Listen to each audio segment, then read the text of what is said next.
नमस्कार, total news देख रहे हैं आप। आपके साथ मैं हूं अपूर्व मिश्रा। दिल्ली सरकार सोमवार को अपना दूसरा बजट पेश करने जा रही है। अपने पहले बजट में दिल्ली सरकार ने कई बड़े बड़े दावे किए थे और इन बड़े वादों में परिवहन व्यवस्था को सुधारने के लिए कई बातें कही गई थी, कई वादे भी किए गए थे। लेकिन अपने वादों में कितनी खरी उतरी दिल्ली सरकार, आपको बताएंगे हमारी दिल्ली बजट से जुड़ी इस खास पेशकश में।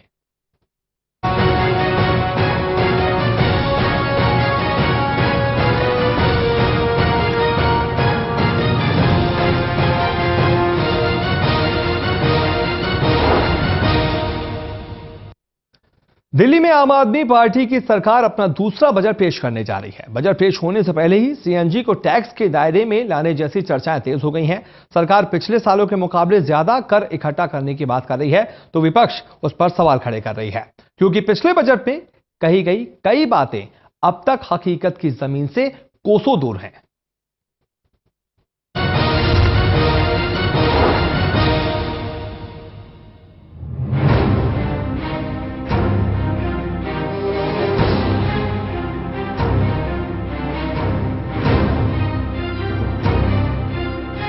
क्या दिल्ली वालों पर महंगाई की मार पड़ेगी या केजरीवाल सरकार बरसाएगी राहत की फुहार? दिल्ली के वित्त मंत्री मनीष सिसोदिया अपनी सरकार का दूसरा बजट पेश करेंगे। पहले बजट से पहले सरकार ने मोहल्ला सभाओं के माध्यम से जनता की राय लेकर बजट को पेश किया, जिसे स्वराज बजट का नाम भी दिया गया।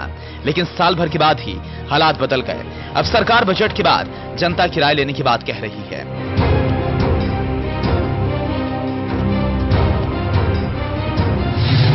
साल भर पहले दिल्ली सरकार ने 41,129 करोड़ रुपए का बजट पेश किया था, जिसमें 19,000 करोड़ योजनागत और 22,129 करोड़ गैर योजनागत मद में खर्च किया जाना था। सरकार ने यह भी अनुमान किया था कि अलग अलग टैक्स और राजस्व के माध्यम से सरकार की आमदनी 41,500 करोड़ रुपए होगी। वैट वसूली में भी सरकार खुद को अव्वल बताने में जुटी है। हालांकि विपक्ष ने सरकार के दावों पर सवाल उठा दिए हैं। बजट का जो पक्ष होगा उसमें अनस्पेंड मनी का एक बहुत बड़ा अमाउंट होगा, जो नहीं होना चाहिए। यानी कि आप जब बजटिंग करते हैं तो आपके पास उसको एग्जीक्यूट करने के भी पूरी एक कन्विक्शन होनी चाहिए। दूसरा, आपका जो बजट प्रपोजल थे उसमें जो रेवेन्यू था, जो आपने लगभग 42,000 करोड़ रुपए रखा था, उसको आप 6,000 करोड़ के करीब नीचे आ रहे हैं। 36-37 हज़ार करोड़ से ज़्यादा आप कलेक्ट नहीं कर पाए। तो ना आप स्पेंड कर पाए, ना आप कलेक्ट कर पाए। तो पहला तो ये है कि नए बजट पर इसका रिफ्लेक्शन सीधे तौर पर आएगा। पिछले बजट की बात करें तो सरकार ने शिक्षा और स्वास्थ्य पर सबसे ज्यादा जोर दिया। 1/4 बजट यानी कि 9,836 करोड़ रुपए शिक्षा के लिए रखे गए। तो स्वास्थ्य क्षेत्र में सुधार के लिए सरकार ने 4,787 करोड़ रुपए का बजट रखा। इसके अलावा परिवहन व्यवस्था के लिए 5,085 करोड़ रुपए, महिला सुरक्षा के लिए सभी सार्वजनिक परिवहन की गाड़ियों में जीपीएस के लिए 160 करोड़, बुजुर्ग, विधवा, विकलांगों को पेंशन और कल्याणकारी योजनाओं के लिए 927 करोड़ का प्रावधान रखा। इसके अलावा और भी कई बड़ी बड़ी घोषणाएं की गई। अब विपक्ष ये भी आरोप लगा रहा है कि सरकार के पास बजट के पैसों को खर्च करने की कोई योजना नहीं थी, लिहाजा बजट का एक बड़ा हिस्सा खर्च ही नहीं हो पाया।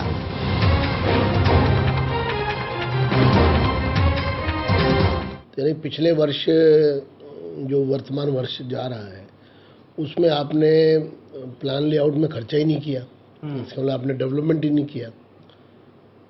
कि सरकार ने पिछले वर्ष कहा था हम शिक्षा पर 2 गुना खर्च करेंगे, लेकिन दिल्ली की शिक्षा व्यवस्था में कोई सुधार नहीं हुआ। आपने स्वास्थ्य सेवाओं पर कहा था 1.5 गुना खर्च करेंगे, कोई सुधार नहीं हुआ। आखिर सरकार अपने एजेंडे पर काम करने में विफल सिद्ध हो रही है लगातार।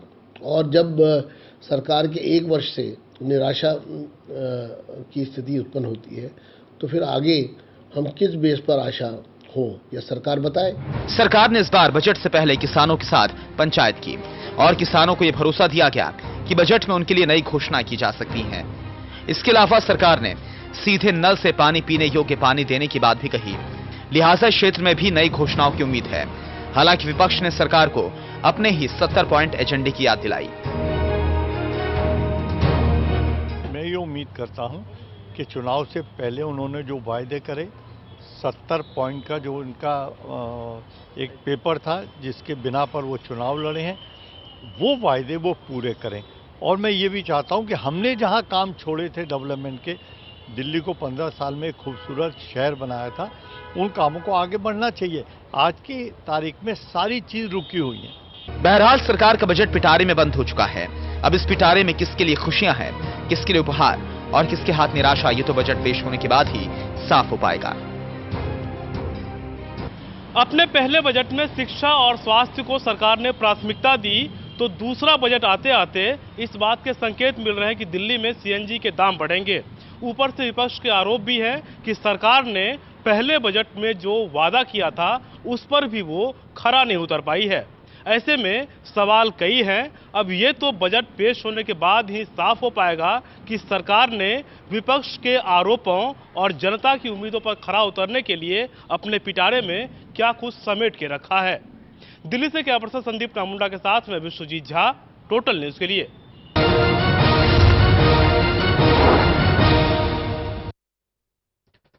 दिल्ली सरकार अपना दूसरा बजट पेश करने वाली है। सरकार ने दिल्ली में ट्रांसपोर्ट सुविधाओं को लेकर कई बड़े बड़े वादे किए। कितने वादे वो पूरा कर पाई और कितने अधूरे रह गए, दिखाते हैं आपको अपनी इस खास रिपोर्ट में।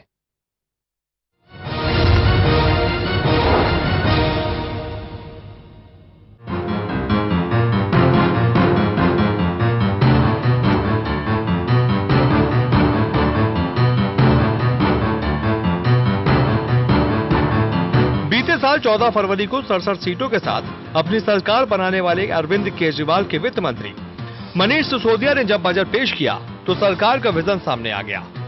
सरकार ने हर क्षेत्र के लिए एक नई योजना पेश की और उसमें सुधार लाने के वायदे किए। हर क्षेत्र के लोगों से अपने घोषणा पत्र और धन की उपलब्धता के अनुसार वादे किए। एक ऐसा क्षेत्र रहा ट्रांसपोर्ट।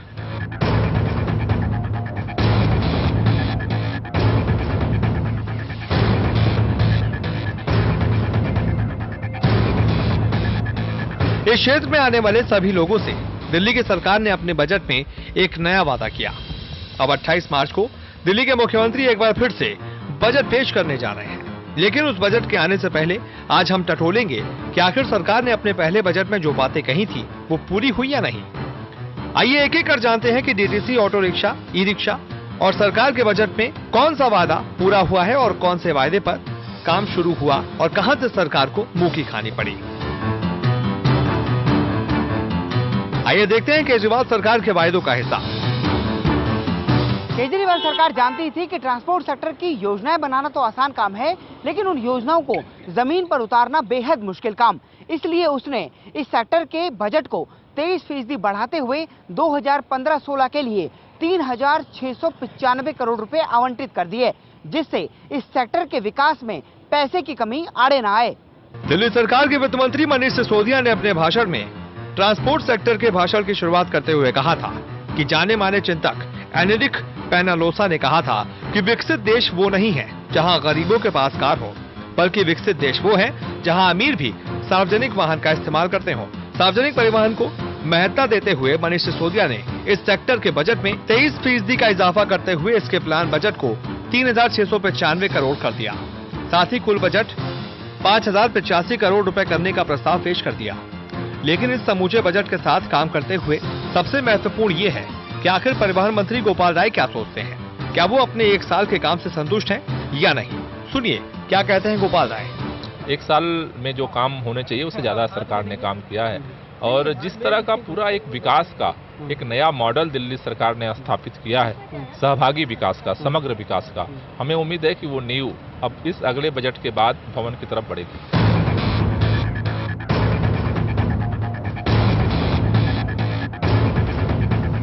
दिल्ली के परिवहन की रीढ़ समझी जाने वाली डीटीसी को लेकर सरकार ने कई बातें कही।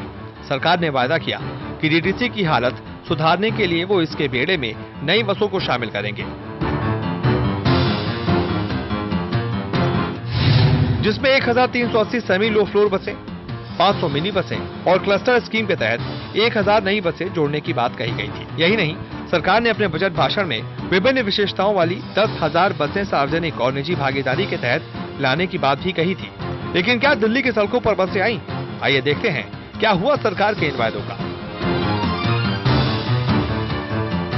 हम लोग पहला प्राथमिकता है कि बसों को स्ट्रांग करें और उसके बाद फिर ऑटो हैं उनकी उपयोगिता को बढ़ाएं पूछो ऐप के माध्यम से। आफ्टर दैट फिर उस दिशा में बढ़ेंगे। बदहाली से जूझ रही डीटीसी को बेहतर बनाने के लिए दिल्ली सरकार ने अपने बजट भाषण में कई तरह की घोषणाएं की। सरकार ने कहा कि वो 1380 सेमी लो फ्लोर बसें और 500 मिनी बसें लाकर डीटीसी के बेड़े को बढ़ाएगी और उसकी आमदनी को भी बढ़ाएगी। लेकिन बसों की खरीद के मामले में अभी तक कोई कदम नहीं हो पाया है, न ही कोई योजना अपने अंतिम चरण तक पहुंच पाई है। सरकार ने ये भी कहा कि वो 1000 बसें क्लस्टर योजना के तहत लाएगी, जिसके बाद अब सरकार ये कह तो रही है कि अप्रैल से लेकर सितंबर तक 1000 बसें दिल्ली की सड़कों पर दौड़ने लगेंगी, लेकिन उन पर भी सवालिया निशान खड़े हो रहे हैं। दिल्ली की परिवहन व्यवस्था में डीटीसी के बाद अगर कोई साधन आता है तो वो है ऑटो।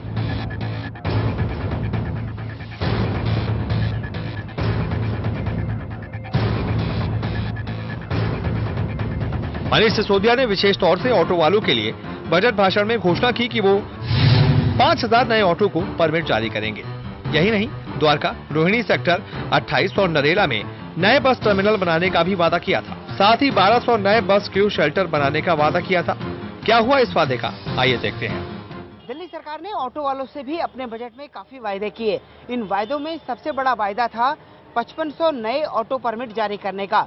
इस एक साल में सरकार ने वादा किया था कि वो नए 5500 ऑटो परमिट जारी करेगी, लेकिन इस ऑटो परमिट जारी करने की प्रक्रिया में भ्रष्टाचार सामने आ गया, जिसके बाद 3 लोगों को परिवहन विभाग के सस्पेंड करना पड़ा। यानी सरकार ने ऑटो वालों से जो वादा किया था वो वादा एक साल में पूरा नहीं हो पाया। यानी ऑटो वालों से किया वादा जब पूरा नहीं हो पाया तो इस मोर्चे पर भी सरकार की नाकामी ही झलकती है। पहली बात तो मैं कहता हूँ, कोई केजरीवाल सरकार ने किसी को परेशान नहीं करा। ये 5500 ऑटो देने, ये माननीय सुप्रीम कोर्ट के ऑर्डर थे दिल्ली के अंदर 1 लाख ऑटो की संख्या करनी। इन्होंने एक भी अपना परमिट नया नहीं दिया। जो भी गाइडलाइंस चल रही है वो सुप्रीम कोर्ट के आदेश अनुसार चल रही है जी। इसके बाद परिवहन सेक्टर को लेकर हुई कई घोषणाओं में शामिल थी ई रिक्शा चालकों की समस्या। इसे लेकर सरकार ने वादा किया कि वो इनके रजिस्ट्रेशन के प्रोसेस को जो रुका हुआ है उसे तेजी से आगे बढ़ाएगी। नए और पुराने रिक्शों के रजिस्ट्रेशन को लेकर भी जो अड़चनें होंगी उन्हें तेजी से आगे बढ़ाते हुए इस लास्ट माइल कनेक्टिविटी को जल्द से जल्द सड़कों पर लाएगी। सरकार ने इसके रजिस्ट्रेशन को तेज करने के लिए 2 बार स्पेशल कैंप भी लगाया, लेकिन कोई नतीजा नहीं निकला।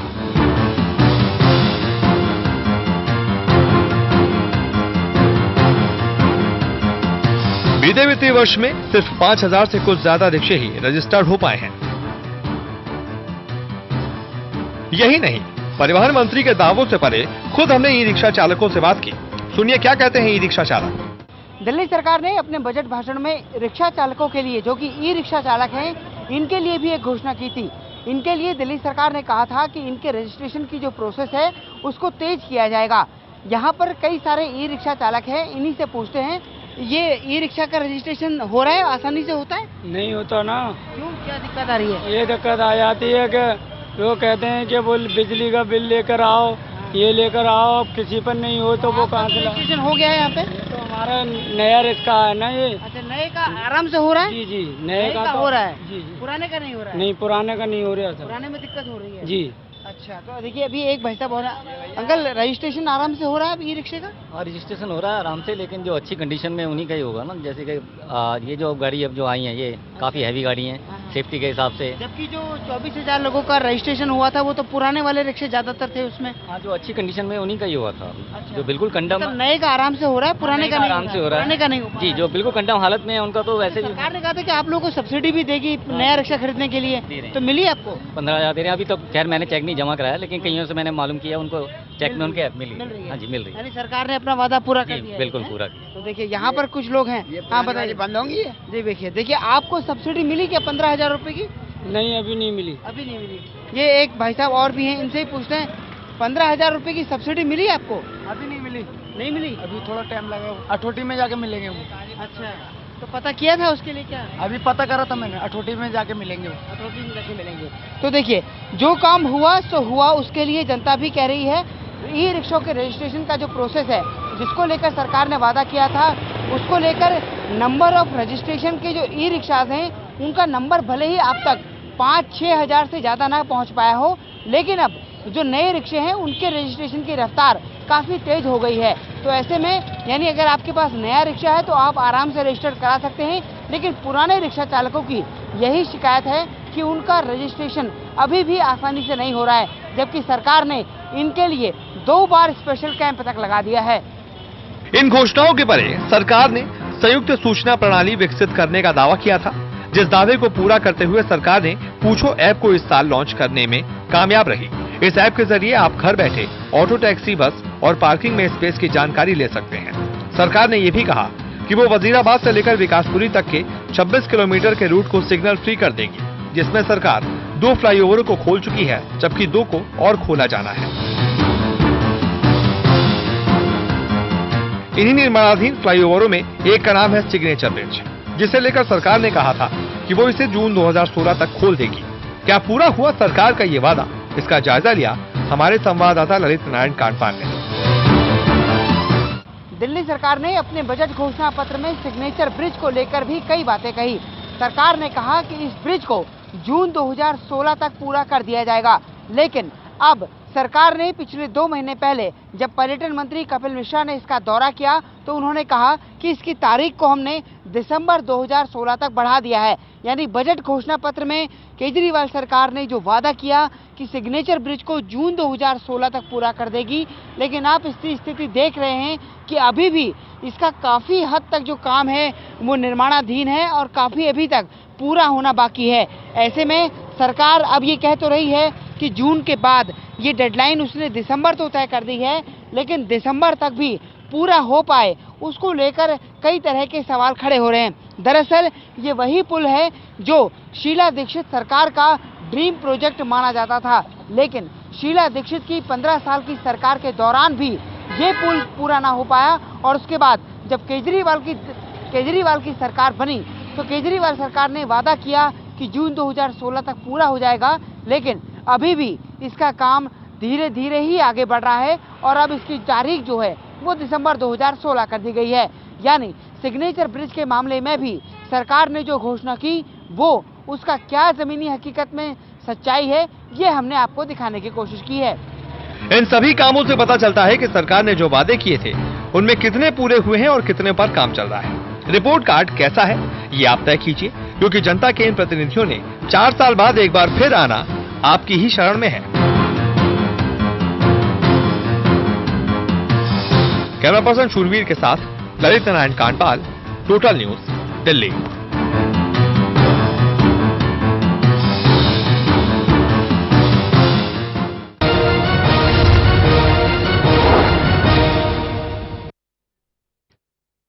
एक बेहद छोटे से ब्रेक के लिए रुक रहे हैं, फौरन हाजिर होते हैं।